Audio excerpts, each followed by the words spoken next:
अस्सलामुअलैकुम। सेठी से सवाल के साथ मैं हूं सैयदा शनाज और आज सेठी साहब का साथ मुझे स्टूडियोज़ के बजाय फ़ोन लाइन पर हासिल होगा क्योंकि सफ़र की तवालत की वजह से आज सेठी साहब हमें ज्वाइन नहीं कर पा रहे हैं स्टूडियो, लेकिन कल से वो हमारे साथ स्टूडियोज़ में मौजूद होंगे। जी सेठी साहब। अस्सलाम वालेकुम। तो मामला है कि जो पाकिस्तान का सफ़र है इलेक्शन की तरफ, वो अब महदूद और मुख्तसर रह गया है। फरवरी का चांद नज़र आते ही जो इलेक्शन की गहमा गहमी है और पॉलिटिकल एक्टिविटी है उसको अब पहियों के बजाय पर लग गए हैं, लेकिन ये जो पर हैं ये कहीं कहीं कुतरे जा रहे हैं और वो है दहशतगर्दी के वाक़यात जो इसका सबब बन रहे हैं। आज हमने बलूचिस्तान के मुख्तलिफ इलाकों से धमाके रिपोर्ट होते हुए देखे। इसके अलावा खैबर पख्तूनख्वा में 15 सियासी शख्सियात ऐसी हैं जिनको थ्रेट्स मौसूल हो चुके हैं और उनमें मोहसिन दावड़ साहब और अमीर मकाम साहब भी शामिल हैं। जबकि बलूचिस्तान में एक रिपोर्ट के मुताबिक एक हफ्ते के दौरान दहशतगर्दी के 17 वाक़यात हुए हैं और इसमें 12 अफराद अपनी जान की बाजी हार गए हैं। ज़्यादातर अगर इन वाक़यात की नौइयत पर गौर किया जाए तो सिक्योरिटी फोर्सेस के अलावा हम देख रहे हैं कि सियासी जमातों के दफातर और उम्मीदवार भी टारगेट पर हैं।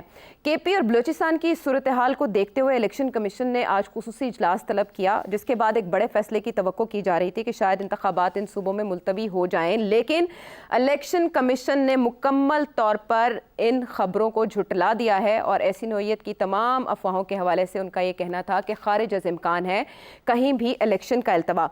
तो सेठी साहब, जब हम इन वाक़यात को देखते हैं और इस वक्त मामले की हसासियत को देखते हैं कि पाकिस्तान अब इलेक्शंस की तरफ जा रहा है, कैंपेन चल रही है, उम्मीदवार मैदान में हैं, रैलीज़ हो रही हैं, सभी निशाना है बिला तखसीस। अगर हम बात करें PTI भी है, उसमें PMLN भी है, अवामी नेशनल पार्टी तो पहले की तरह फिर निशाना बन रही है, पीपल्स पार्टी भी टारगेट है, दीगर सियासी जमातें भी निशाना बन रही हैं।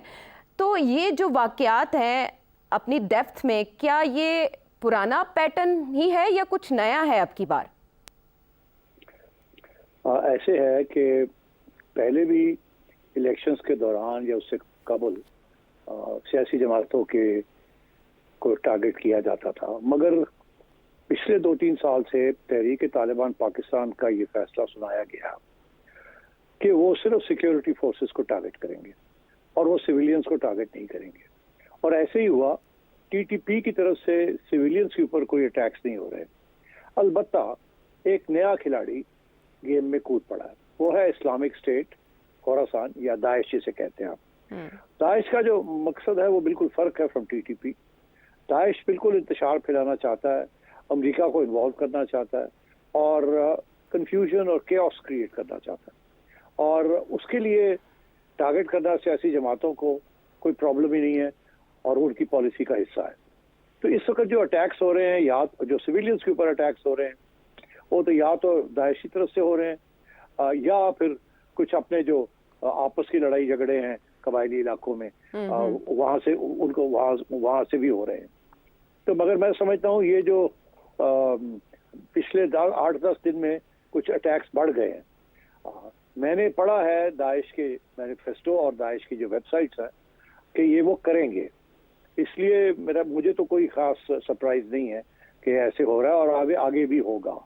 और ये गालिबन फ्रंटियर इलाकों में जो हमारे बॉर्डर एरियाज हैं, बलूचिस्तान में और KP में और फाटा पुराना एक्स फाटा में, वहाँ ये आसान है उनके लिए।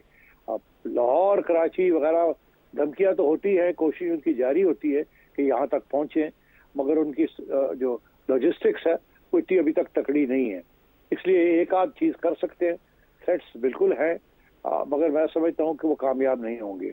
और ये जो इलेक्शन कमीशन की तरफ से जो बयान आया है ये बड़ा सख्त बयान है, और बाकी जो भी सवाल खड़े हो रहे थे कि जी इलेक्शन शायद पोस्टपोन हो जाए, ये हो जाए, वो हो जाए, अब तो लोगों को यकीन आ गया होगा कि इलेक्शन पोस्टपोन नहीं होंगे, जो भी हो जाए।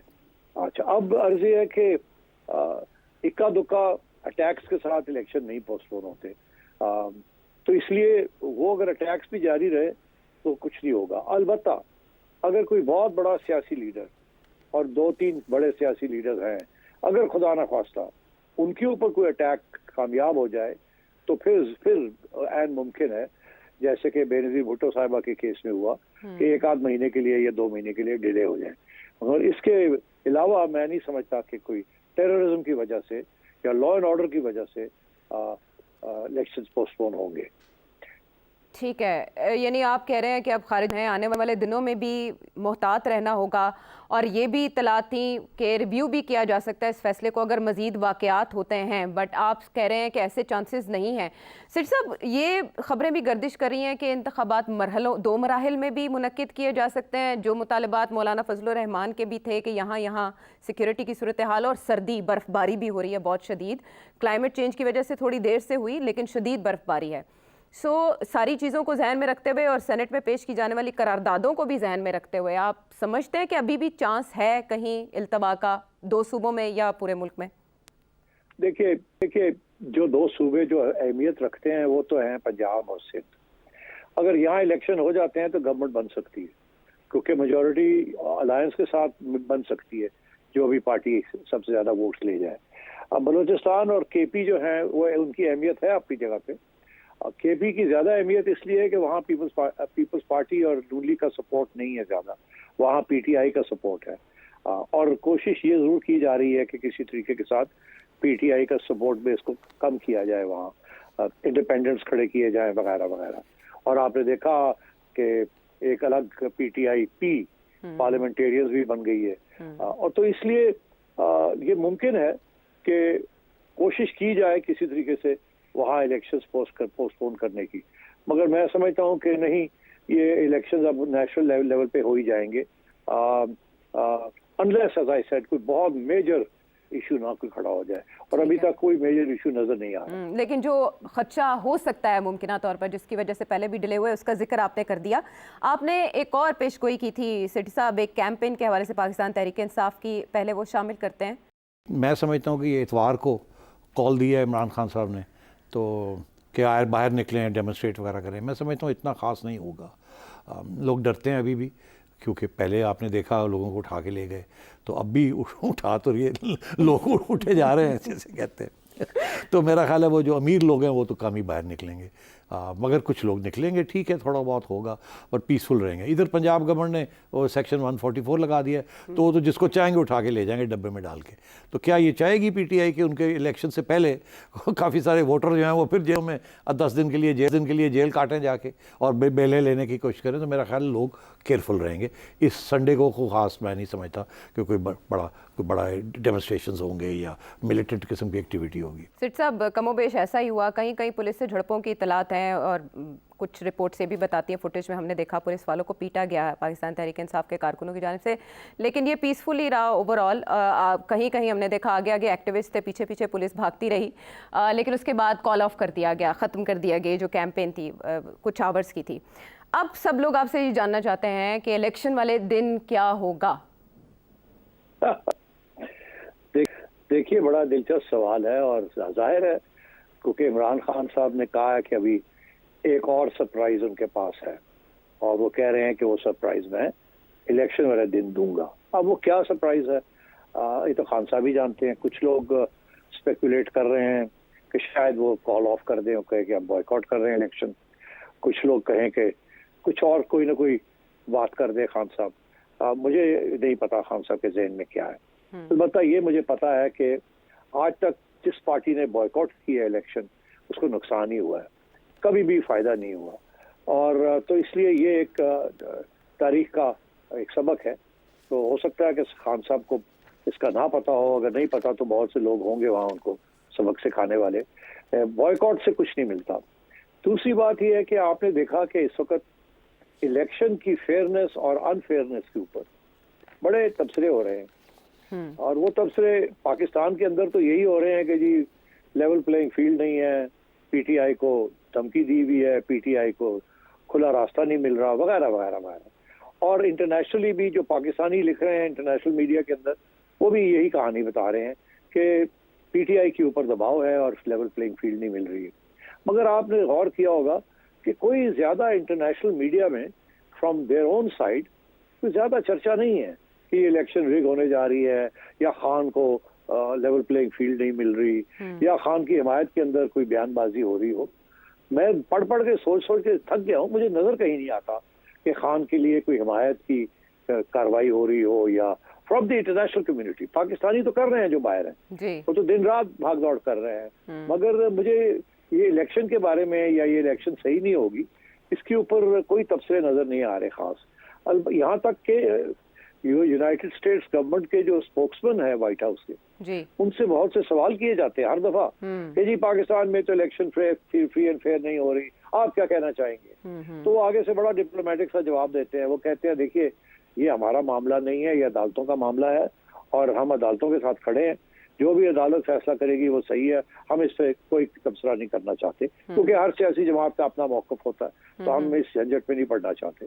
तो इसलिए मैं समझता हूँ कि ये जैसे 2018 की इलेक्शन में सबको पता था क्या हुआ, जो आज हो रहा है वही 2018 में हुआ था।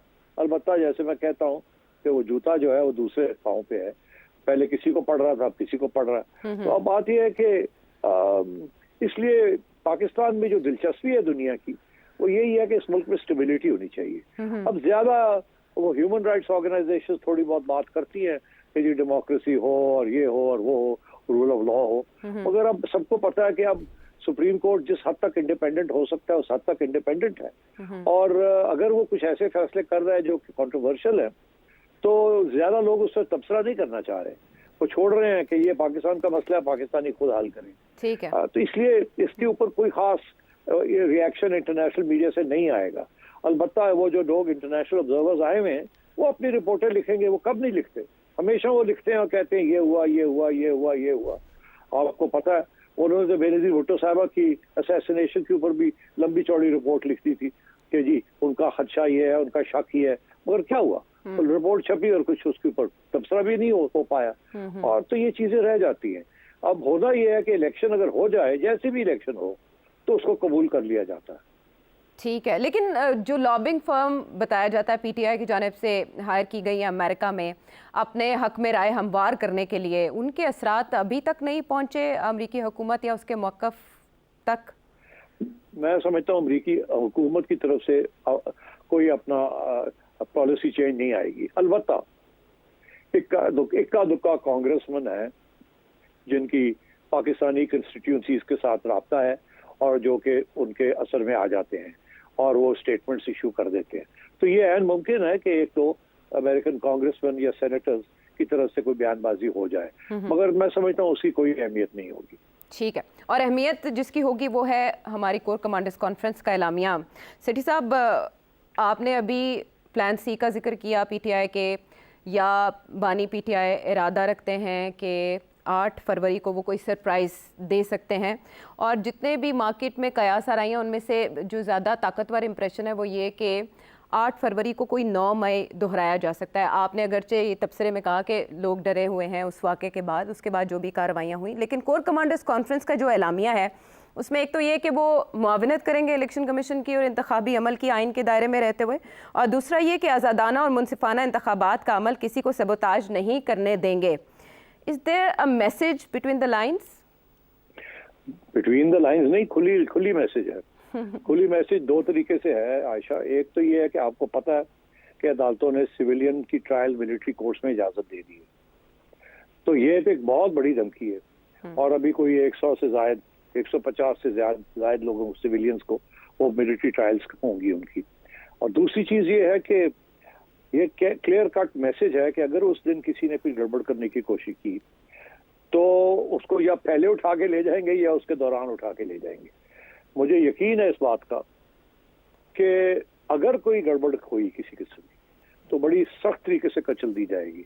और इसीलिए फौज को इलेक्शंस के बूथ्स के अंदर नहीं मगर बाहर मे बी 100 यार्ड्स और सो खड़ा कर दिया गया है, क्योंकि अगर किसी ने गड़बड़ करने की कोशिश की तो वो पोलिंग स्टेशन के करीब ही होने के इम्कान होता है कि वहीं लड़ाई झगड़े भी होते हैं।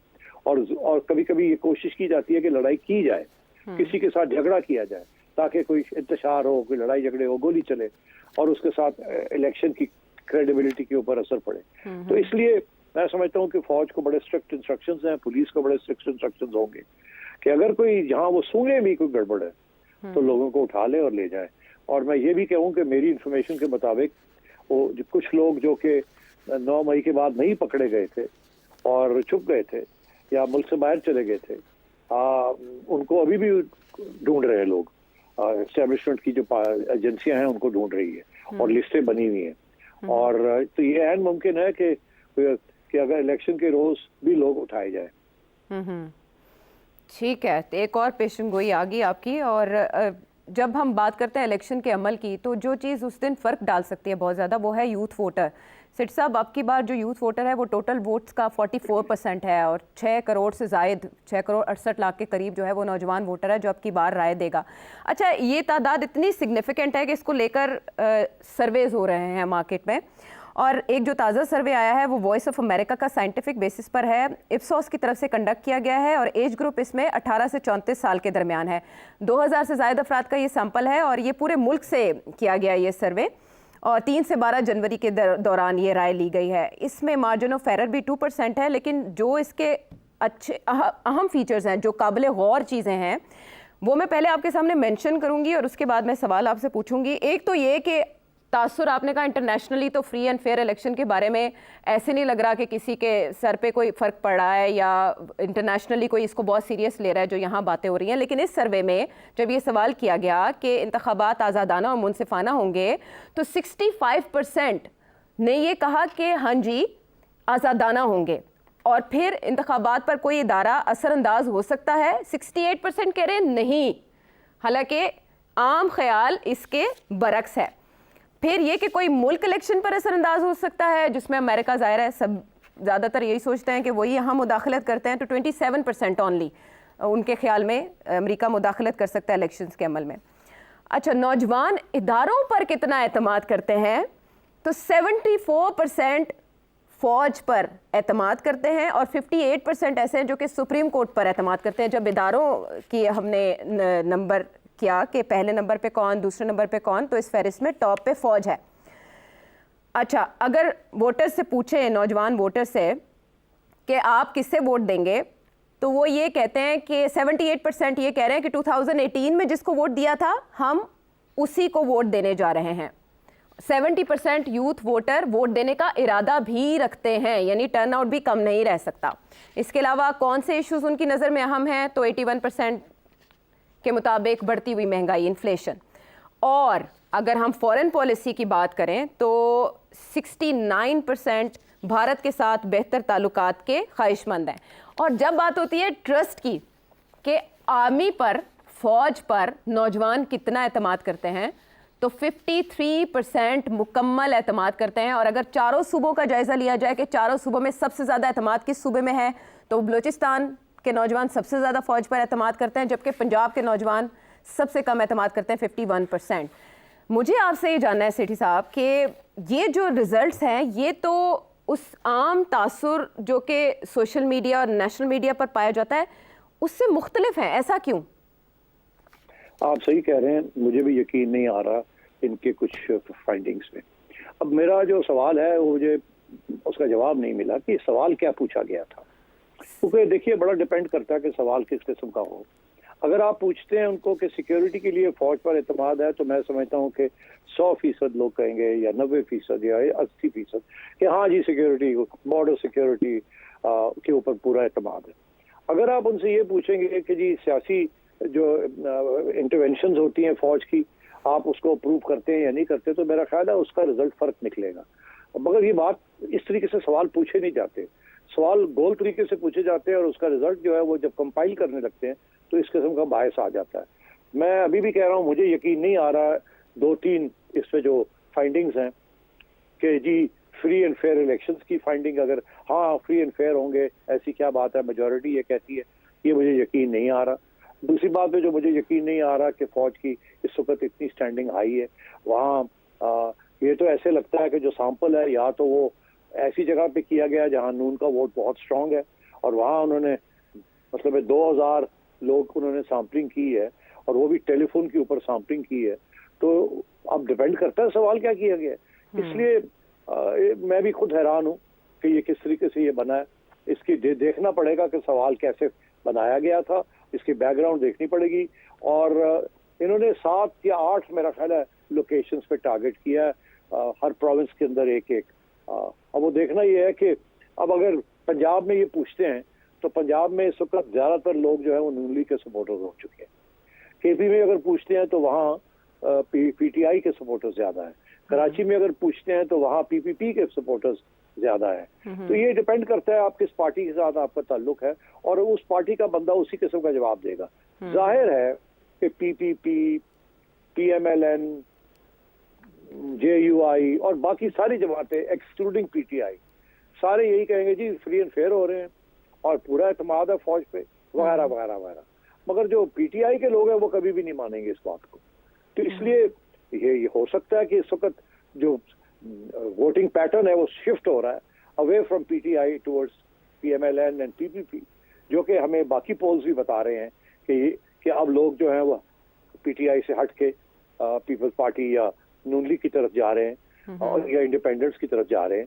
तो फिर अगर ऐसी सूरत हाल है तो फिर ये रिजल्ट जो है वो क्रेडिबल है, बिकॉज जो लोग वोट डाल रहे हैं इन पार्टीज के लिए वो तो यही कहेंगे कि बिल्कुल फ्री एंड फेयर है और हमें फौज पे पूरा एतमाद है और कोई ऐसी बात ही नहीं है, क्योंकि उन्होंने अपनी वोटिंग को भी तो जस्टिफाई करना है ना कि हम क्यों कर रहे हैं। इसलिए मैं समझता हूँ ये this may be one of the factors, but हकीकत यही है कि इस वक्त अगर आप किसी से कॉन्फिडेंशियली बात करें तो सब मानते हैं इस बात को कि ये इलेक्शंस जैसे 2018 के फ्री एंड फेयर नहीं थे ये भी इतने फ्री एंड फेयर नहीं होंगे। ठीक है, इस सर्वे के हवाले से सेठी साहब का तजिया आपने जाना। हम वापस आते हैं ब्रेक के बाद। बहुत से अहम सवालात, बानी पीटीआई को होने वाली सजाएं और उनका इम्पैक्ट, ब्रेक के बाद। Welcome back to the show. गुज़रे हफ्ते, ये जो हफ्ता चल रहा है इलेक्शन से पहले, इसकी बड़ी खबरें, बानी पीटीआई को 2 मुख्तलिफ केसेस में 2 बड़ी सज़ाएं और नाहली भी साथ साथ, और सिर्फ वही नहीं बल्कि बुशरा बीबी भी हो गई हैं अरेस्ट, लेकिन अडयाला के बजाय वो बनी गाला क्यों मुंतकिल हुई। अभी इस सेगमेंट में हम बात करने जा रहे हैं कि सेठी साहब, इलेक्शन से पहले आपने कहा था कि कुछ ना कुछ हो जाएगा, तो इन 2 केसेस में जो सज़ा हुई है आपके ख्याल में ये कानूनी है या सियासी? आप सरप्राइज हुए या शॉक्ड? नहीं, शौक तो मैं बिल्कुल नहीं हूँ बिकॉज यहाँ इस किस्म के जब फैसले आते हैं तो उससे कुछ कानून होता है और कुछ सियासत होती है। ये तो हमारी तारीख का हिस्सा है कि पॉलिटिकली सेंसिटिव केसेस के अंदर पॉलिटिक्स एंड लॉ दोनों चलते हैं और लॉ को बेंड कर दिया जाता है पॉलिटिक्स के लिए। तो दोनों में पॉलिटिक्स है, मगर ये मैं जरूर कहूँगा कि वो पॉलिटिक्स लॉ के ऊपर इतनी नहीं है जितनी के सिचुएशन के ऊपर है। मतलब है कि मैं समझता हूँ कि कन्विक्शन तो होनी थी, क्योंकि केस खान साहब के खिलाफ बहुत स्ट्रांग है, तो शाखाना का भी और दूसरा केस भी, और भी आगे केसेस आने वाले हैं, सारे बड़े स्ट्रांग केसेस हैं। प्रॉब्लम ये था कि जब ये पावर में थे तो इनको कोई हाथ नहीं लगाता था और इनके ऊपर कोई और केस करने की भी कोशिश करता था तो उसको उठा लिया जाता था और वो केस फारग हो जाता था। अब क्योंकि वो ऐसी सिचुएशन जिसे कहते हैं ना उल्टे पांव पे है, तो अब वो केसेस लग भी रहे हैं और वो सुने भी जा रहे हैं और लीगली बड़े स्ट्रांग केसेस हैं। सियासी तौर पे 2 चीजें हो रही हैं। एक तरफ से तो खान साहब के वकील जो हैं, वकला हजरात, वो इसको डिले करने की कोशिश कर रहे हैं। हर चीज को जो एक दिन में फैसला होना होता है या कानून साजी करनी होती है वो 10-10 दिन, 12-12 दिन, एक हेयरिंग जो है उसको 3-3 हेयरिंग तक खींचा जा रहा है। और दूसरी तरफ, और उसका फायदा वही है, सियासी मौकफ है कि यार इसको जितनी देर खींचोगे उतना बेहतर है, कल को पता है आगे जाके शायद कोई और मौका मिल जाए, गवर्नमेंट चेंज हो जाए या लड़ाई झगड़े शुरू हो जाए इस्टेब्लिशमेंट के और नून लीग के और पीपल्स पार्टी के, तो फिर शायद हमारी पार्टी को मौका मिल जाए, जैसे कि पहले तारीख में हुआ है कि एक पार्टी आती है इस तरीके से, फिर लड़ाई झगड़े शुरू हो जाते हैं, फिर जो पार्टी बाहर बैठी होती है या जेलों में होती है वो बाहर आ जाती है और इलेक्शन जीत के वो आके पावर में आ जाती है। तो इसलिए हमेशा हर सियासी केस जो होता है उसको डिले किया जाता है, क्योंकि जो पावर में होते हैं लोग वो कोशिश करते हैं जल्दी से जल्दी कन्विक्शन हो, और जिनके ऊपर केस होता है जो पावर से बाहर होते हैं सियासी लोग, वो कोशिश करते हैं कि इसको डिले किया जाए ताकि हालात तब्दील हो और शायद उनके लिए बेहतरी हो उसमें। तो यहाँ भी ऐसी सूरत ही है कि एस्टैब्लिशमेंट और गवर्नमेंट जो थी वो चाह रहे हैं जल्दी जल्दी फैसले हों। खान साहब और उनके वकला हजरात चाह रहे थे कि डिले किया जाए, तो अब वो डिले कुछ कहीं तो जस्टिफाइड है, डिले कहीं नहीं है। तो ये दोनों तरफ से ये कशमकश चल रही थी, मगर ये फैसले आने ही थे। उसकी वजह यह है कि डिलेस काफ़ी हो चुके हैं दोनों केसेस में, और जाहिर है कि जो एस्टैब्लिशमेंट है या एंटी पीटीआई लॉबी है, वो ये चाहती थी कि कोई ना कोई इलेक्शन से पहले आ जाए खान साहब के खिलाफ फैसला, ताकि वो एक सिग्नल चला जाए उनके साथियों को कि खान साहब बाहर नहीं निकलने वाले, आप भूल जाए खान साहब को, ये तो अब जेल में ही रहेंगे। जाहिर है लोग ये समझते हैं कि जी कोई बात नहीं, अब हाई कोर्ट में अपील होगी तो हाई कोर्ट में ये ठीक हो जाएगा, क्योंकि जरा जो है वो पूरी नहीं हुई, एविडेंस नहीं ली गई, एक्सपर्ट कर दिया गया, ये कर दिया गया, वो कर दिया गया, जो अपनी जगह पे सही है। हाई कोर्ट के अंदर बहुत से सवाल खड़े हो जाएंगे और हो सकता है रीट्रायल की हुक्म हो एक आध केस में, और एक आध केस शायद नॉकआउट भी हो जाए, मगर फिर भी ये फिर सुप्रीम कोर्ट तक जाएगी, क्योंकि ये एंटी इमरान लॉबी जो है इसको लेके जाएगी ऑल द वे, और उनकी यही कोशिश होगी कि अगर एक दो में ये लेट ऑफ हो जाता है, बाकी 2-3 में ये फंस जाए, ताकि ये अंदर ही रहे, बाहर ना निकले। उस वक्त तक जब तक हालात ना बदले और इस तरीके से ना बदले कि हवा जो है इमरान खान के हक में फिर चलनी शुरू हो जाए। और वो कब है कैसे है ये कोई नहीं कह सकता, मगर आपने देखा कि बेनजीर को भी बाहर रखा गया, फिर हवा उनके हक में चली, वापस आ गई। नवाज शरीफ को भी जिला वतन कर दिया गया, फिर वो वापस आ गए। तो ये हमारे मुल्क की तारीख का हिस्सा है कि आप किसी को बाहर रखें, मगर जब तक उनकी आवाम में सपोर्ट है तो वो फिर न फिर किसी वक्त कम बैक कर सकते हैं और करते भी हैं। तो अब ये है कि जो मेरा तजिया यही है कि अभी तो कोई चांस नहीं है खान साहब की। ये 2 केसेस हैं और भी बाय द वे बड़े तकड़े केसेस हैं। वो अलकादर यूनिवर्सिटी वाला केस बड़ा तकड़ा है वगैरह वगैरह, और उधर भी कन्विक्शन होंगी। इलेक्शन तो से आप पहले देखते जाइएगा। नहीं, अब इलेक्शन से पहले मेरा नहीं ख्याल कोई और होगी, मगर बाकी 1-2 केसेस जो चल रहे हैं, इद्दत में निकाह केस, 9 मई के मुकदमात, जितनी तेजी अब की बार दिखाई गई इन 2 केसेस के ट्रायल के सिलसिले में, आपने बताया कि वो हाई कोर्ट में भी देखे जाएंगे और उन्हीं की बुनियादों पर सेट असाइड भी किए जा सकते हैं ये फैसले। तो ये जो तेजी से समात है, ज़रूरी था कि 2 मुकदमात में फौरी सजाएं सुनाई जाएं और मशकूक सा बना दिया जाए अमल को? नहीं, देखिए मशकूक अब क्या है, कितनी मशकूक की जरूरत है आपको। बात यह है कि पैगाम देना है। पैगाम जो है जितना तकड़ा होगा उतना उसका इफेक्ट होगा। तो एक कन्विक्शन के साथ लोगों ने कहना था ये तो कोई बात ही नहीं है, तो फिर इसलिए 2 हो गई। तो मैं ये समझता हूँ कि 1 हो 2 हो, पैगाम चला गया है और ये कंसिस्टेंट है। ये पैगाम खान साहब के एंटी खान साहब पैगाम जो जा रहा है वो कंसिस्टेंट है उनके सपोर्टर्स को, ये पैगाम कि देखिए आप भूल जाएं खान साहब को। ठीक है। अच्छा, ये इसमें सेठी साहब जब पैगाम की बात आ रही है तो ये बुशरा बीबी को अरेस्ट करके फिर उन्हें बजाय अडयाला के, वो पहुंची अडयाला थी लेकिन फिर बनीगाला को सब जेल करार दे दिया गया, उनकी इस मुंतकिली में किसके लिए पैगाम है? और ये जो बनीगाला मुंतकिली है ये किसी मुलाकात या दरख्वास्त के बगैर हुई है? देखिए, बड़ी हैरानगी की बात है कि पहले तो मुझे समझ नहीं आती कि तोशा खाना केस के अंदर बुशरा बीबी को कैसे कन्विक्शन हो गई।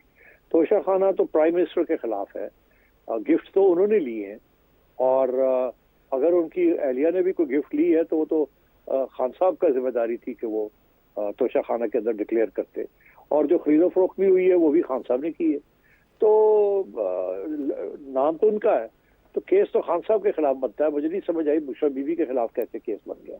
अलबत्ता और भी चीजें हैं जहां उनका नाम आएगा आगे। तो अब मुझे जो नजर आ रहा है, आपको पता होगा कि काफी जब नए नए खान साहब की पावर में आए थे तो कुछ लड़ाई झगड़े चल रहे थे इनके आपस में।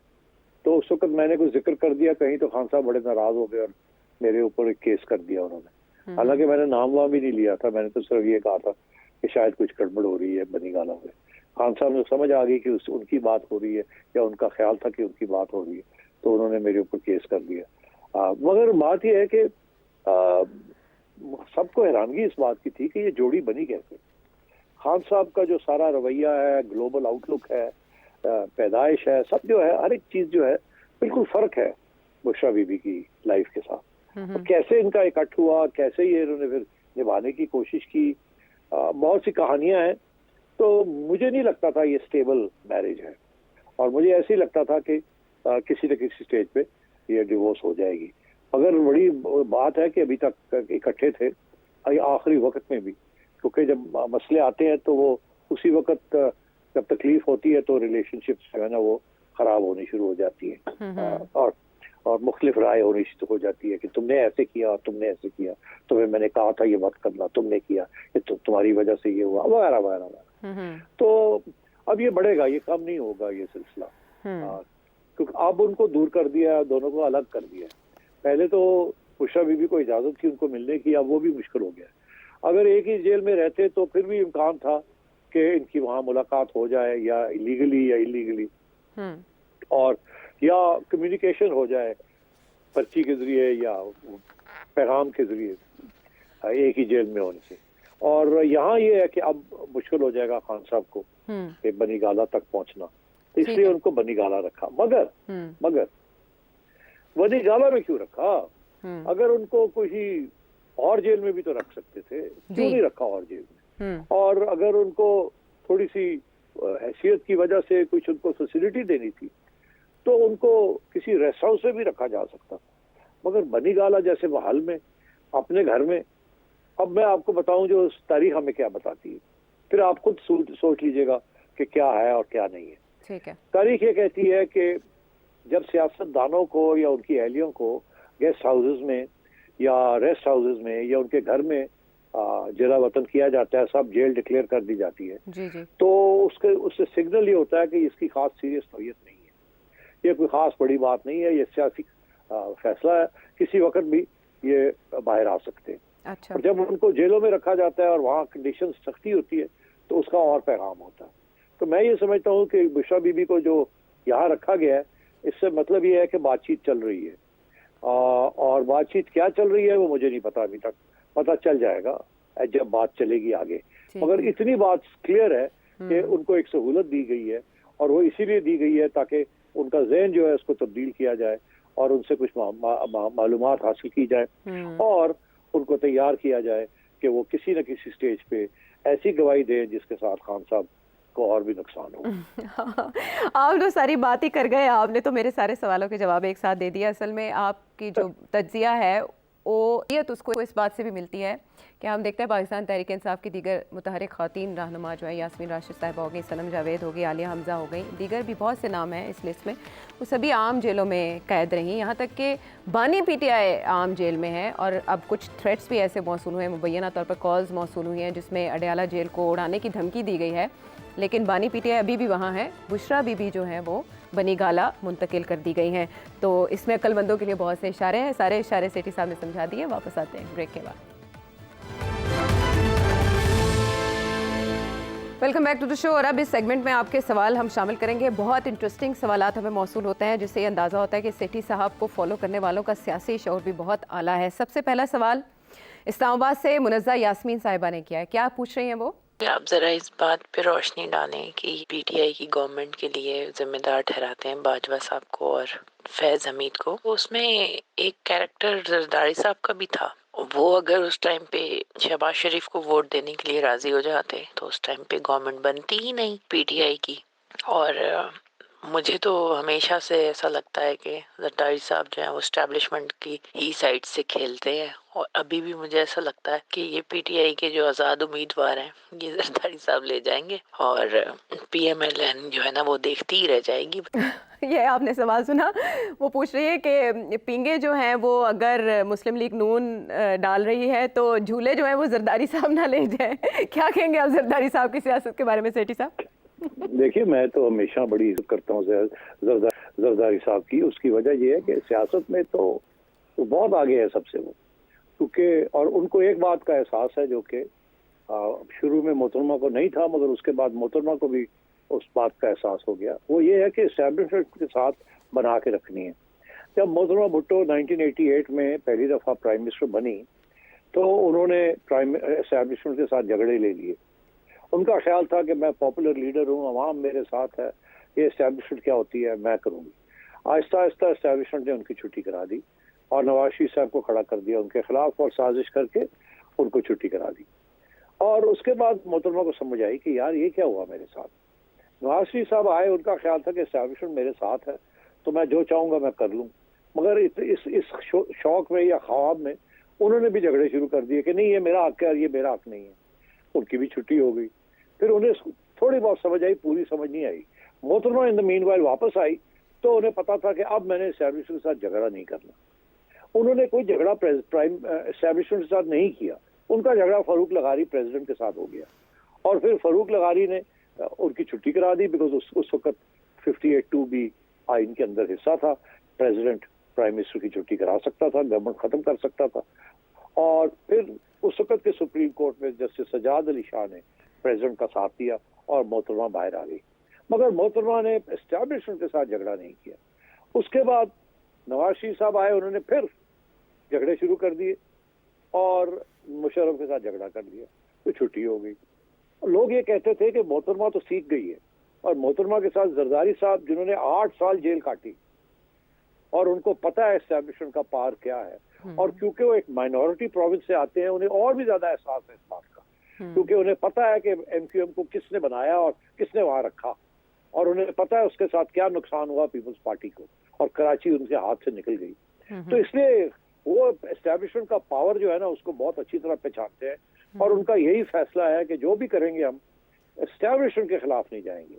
उन्हें आखिरी वक्त पे भी एक सबक सिखा दिया गया, जबकि उन्होंने कोशिश की थी किसी एक स्टेज पे, जब ये उसामा बिन लादेन का मसला हुआ, और तो उन्होंने हुसैन हक्कानी साहब के ऊपर इल्जाम लगा था, वो उस वक्त इनके एडवाइजर थे, और हुसैन हक्कानी साहब के ऊपर इल्जाम लगा के उन्होंने अमेरिका की गवर्नमेंट की इमदाद मांगी है, मगर ऐसी बात नहीं थी, मगर शक ये था कि जरदारी साहब ने कहा यार जरा अमरीकन तो कहो कि साड़ी फौज ना आओ मेमोगेट। तो मगर फिर भी जरदारी साहब एस्टैब्लिशमेंट का झगड़ा नहीं करते, और जहां होता है वो मिल के काम करते हैं। गालबन सर जरदारी साहब का बहुत बड़ा रोल रहा है सेनेट के चेयरमैन के इलेक्शन में, और बलूचिस्तान के अंदर जो कुछ होता है। अभी भी ये जो बाप पार्टी के कुछ लोग चले गए हैं पीपल्स पार्टी में, उनको ग्रीन लाइट मिली है एस्टैब्लिशमेंट में से, तो वो गए हैं। मैं सरफराज बुख्ती और उनके साथियों की बात कर रहा हूँ। और इस वक्त भी जो प्राइम मिनिस्टर साहब हैं आपके, वो भी पीपल्स पार्टी की ज्यादा बात सुनते हैं, नून लीग की बात कम सुनते हैं, बिकॉज उन्हें यही इशारा है कि पीपल्स पार्टी के साथ बना के रखनी है, क्योंकि बलूचिस्तान में उनकी अहमियत है, और ऐन मुमकिन है कि वो बलूचिस्तान की गवर्नमेंट भी वही बनाए। अच्छा। और एस्टैब्लिशमेंट के सपोर्ट के साथ। क्यों? इसलिए क्योंकि वो चाहेंगे कि नवाज शरीफ अगर गवर्नमेंट फेडरल गवर्नमेंट बनाता है तो उसके ऊपर चेक्स एंड बैलेंसेस होने चाहिए, और वो सिर्फ जरदारी साहब ही प्रोवाइड कर सकते हैं। अच्छा। तो इसलिए मेरा जवाब ये है कि जरदारी साहब गेम बिल्कुल खेलेंगे। नवाज शरीफ जरदारी साहब को बिल्कुल ट्रस्ट नहीं करता, और जरदारी साहब तो किसी को भी ट्रस्ट नहीं करते। वो तो हर बात अपनी पूरी करने की कोशिश करते हैं कि लोग उनको ट्रस्ट करें, और वो हमेशा जो डील करते हैं उसके ऊपर पाबंद रहते हैं। बाकी सियासी जमातें इधर उधर हो जाती हैं, मगर जरदारी साहब का स्ट्रॉन्ग पॉइंट ये है कि वो एस्टैब्लिशमेंट के साथ धोखा नहीं करते, लड़ाई झगड़े नहीं करते, और जो वादा करते हैं एस्टैब्लिशमेंट को वो पूरा करके देते हैं। इसलिए एस्टैब्लिशमेंट शायद पसंद नहीं करती पीपल्स पार्टी को, बिकॉज एक पूरी तारीख है पीपल्स पार्टी की, और एस्टैब्लिशमेंट के एंटी एस्टैब्लिशमेंट पार्टी रही है वो, और इसलिए वो उसको पूरा पसंद नहीं करते, मगर उनके साथ चलना चाहते हैं, बिकॉज उनको पता है ये बहुत बड़ा मोहरा है उनके हाथ में पाकिस्तान की सियासत को कंट्रोल करने के लिए। अच्छा, तहरीक अदम एतमाद बीनी का इनिशिएटिव था ना सिटी साहब? जी ऐसे ही है, ऐसे ही है। ठीक है, ये बड़ी वैसे इंटरेस्टिंग आपने सारी हिस्ट्री बता दी और फ्यूचर भी बता दिया बातों बातों। साहब ने बड़ा अच्छा इंप्रूव किया, ईंट से ईंट बजाने के बाद दीवार और उसकी बुनियादें मजबूत बनाना वो सीख गए, लेकिन सीखा किसने नहीं है, इस पर एक सवाल है। मंसूर खान साहब मर्दान से पूछ रहे हैं। अस्सलाम वालेकुम जी, मेरा नजम सिटी साहब से ये सवाल है, जिस तरह 2018 में इमरान खान को हुकूमत दिया गया था, वो जिसके सहारे वो आया था, नवाज शरीफ भी क्या इसी तरह वो हुकूमत में आ रहा है, या अपनी वोट या आवाम के जरिए आ रहा है? और दूसरा सवाल ये है कि क्या नवाज शरीफ का भी यही हशर होगा जिस तरह इमरान खान का हुआ है? असल में सिटी साहब इस इलेक्शन को लेकर सभी के जहनों पे यही सवाल है, आप इसका जवाब दे दें। देखिए बात यह है कि इमरान खान को 2018 में वोट तो पड़ा था, मगर इतना वोट नहीं पड़ा था कि वो हुकूमत बना सकते, और नून लीग को वोट मिला था, मगर इतना वोट नहीं मिला था कि वो खुद अपने पांव पे खड़े होकर एक हुकूमत बना सकते। वोट डिवाइड हो चुका था। एस्टैब्लिशमेंट ने क्या किया कि इंडिपेंडेंट्स को इकट्ठा करके और खान साहब के हवाले कर दिया, और बाकी छोटी जमातों को भी डंडा देके कहा जाओ उधर, और वो खान साहब के पास पहुंच गए। ये हुआ ठीक। अब क्या होगा? अब डिपेंड करेगा कितना वोट नवाज शरीफ को पड़ता है और कितना वोट पीटीआई को पड़ता है। पीटीआई की पॉपुलैरिटी के बारे में तो केपी में स्पेशली और पंजाब में भी ठीक ठाक पॉपुलैरिटी है, तो देखना यह है कि अब कितने वोट पड़ते हैं उनको और उनकी कितनी सीटें निकलती हैं। अगर तो सीटें निकाल गई पीटीआई, जो कि मुझे लगता है कि 60-70 से ज्यादा सीटें नहीं निकालेगी वो, अगर इतनी निकाल जाती है तो प्लेयर तो होगी वो, मगर फिर मियाँ साहब जो है वो भी 120 से 110 तक पहुंच सकते हैं।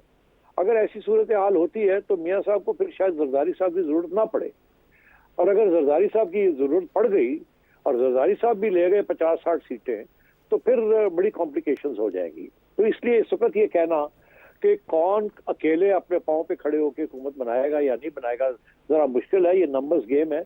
मुझे नहीं पता एस्टेब्लिशमेंट ने क्या कैलकुलेशंस की हुई है, मगर ये कहा जाता है कि जो भी आप कैलकुलेशंस करें, अवाम की जो जब कैलकुलेशन होती है वो सबको खत्म कर देती है, सारी कैलकुलेशंस को वो कुछ और ही निकालती है। फिर उसको तब्दील करना भी होगा ताकि थोड़ा बहुत वोट जो है जिस तरीके से हम चाहते हैं उस तरीके से नजर आए। तो अभी ये कहना मुश्किल है कि कैसे हुकूमत बनेगी, कौन अलायंस पार्टनर्स होंगे, कौन नहीं होंगे। मेरा ख्याल है कि नवाज शरीफ साहब नहीं चाहेंगे कि वो जरदारी साहब के साथ मिलकर हुकूमत बनाए। मेरा ख्याल है कि जरदारी साहब पूरी कोशिश करेंगे कि किसी तरीके के साथ वो खुद अपनी हुकूमत बना ले, जो कि मुझे मुश्किल लगता है। तो अब देखना ये है कि क्या नवाज शरीफ साहब को इतनी सीटें मिल जाती हैं कि वो 100-125 सीटें मिल जाए, जिसके ऊपर वो बाकी रिजर्व सीट्स जो है वो लेके 150-160 तक पहुंच जाए, और 10-15-12 सीटें और चाहिए हो हुकूमत बनाने के लिए, तो वो तो मिल जाती हैं, वो तो कोई प्रॉब्लम नहीं है। तो इसलिए इसके ऊपर तबसरा करना मुश्किल है। अलबत्ता ये बात जो आपने कही कि जी क्या हशर क्या होगा अगर नवाज शरीफ साहब हुकूमत बनाते हैं, तो हशर क्या होगा। देखिए अभी ये सवाल चल रहा है कि नवाज शरीफ साहब हुकूमत बनाएंगे अगर नून लीग को मौका मिलता है, या शहबाज शरीफ साहब बनाएंगे।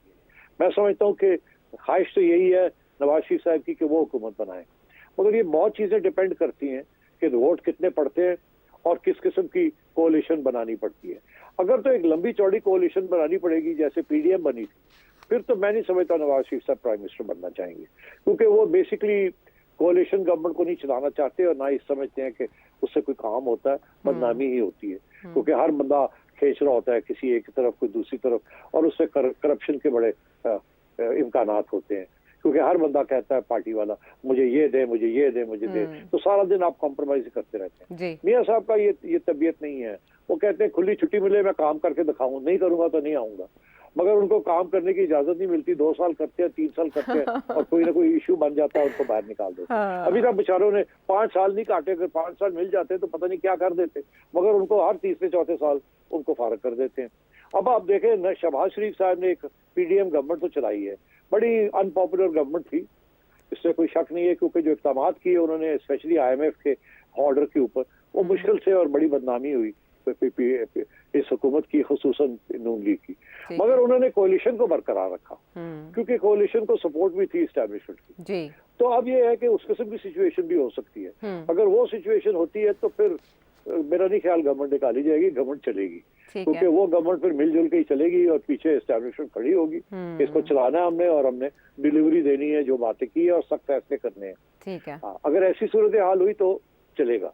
अगर मियां साहब आ गए और वो उन्होंने कहा कि जी अब मुझे खुली छुट्टी मिलनी चाहिए और मैंने ये करना है वो करना है, तो फिर जाहिर है कहीं ना कहीं तो इम्कान होता है कि जी लड़ाई झगड़े शुरू हो जाए।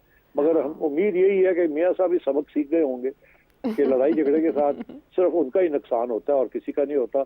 और अब मैं देख रहा हूँ कि मियां साहब ने काफी कॉम्प्रोमाइज की है। पहले वो इतने कॉम्प्रोमाइज नहीं करते थे, अब उन्होंने ये बहुत बड़ी कॉम्प्रोमाइज की है, जिस तरीके से उनको वापस वो आए हैं और रिहाई हुई है, और उन्होंने आके एस्टेब्लिशमेंट को अटैक करना बंद कर दिया है एंड सो ऑन। वैसे उनका बयानिया ही था। अब जो मर्जी कहें वोट को इज्जत दो, तो यही बात थी। अब वो कहते हैं नहीं वोट को इज्जत दो, कोई और बात थी, वो अलग है। अब वो कहते हैं जो लोग हमारे लिए वोट करेंगे वो ठीक है, अल्लाह ना कहते। हाँ, जो हमें वोट करते हैं हम उनको इज्जत दें, मतलब शहबाज शरीफ साहब ने उसको टोटल बदल दिया। लेकिन इस बदलने के पीछे क्या वजूहात है उन सब हो गया। और शहबाज शरीफ साहब के दौरे हुकूमत में, पीडीएम के दौरे हुकूमत में हमने देखा था कि बिलावल अगर शिकवा करते तो शहबाज शरीफ साहब उसको दूर करने के लिए फ़ौरन पहुंच जाते थे, फंड्स भी रिलीज़ कर दिए जाते थे। लेकिन नवाज शरीफ साहब की सूरत में क्या हो सकता है वो आपने जाना। इसी तरह के उछूते और दिलचस्प सवालात टेलीविजन स्क्रीन पर आपके सामने है नंबर, इस पर अपने ऑडियो वीडियो मैसेज के जरिए सेठी साहब से आप पूछ सकते हैं। अगले प्रोग्राम तक के लिए इजाज़त दें।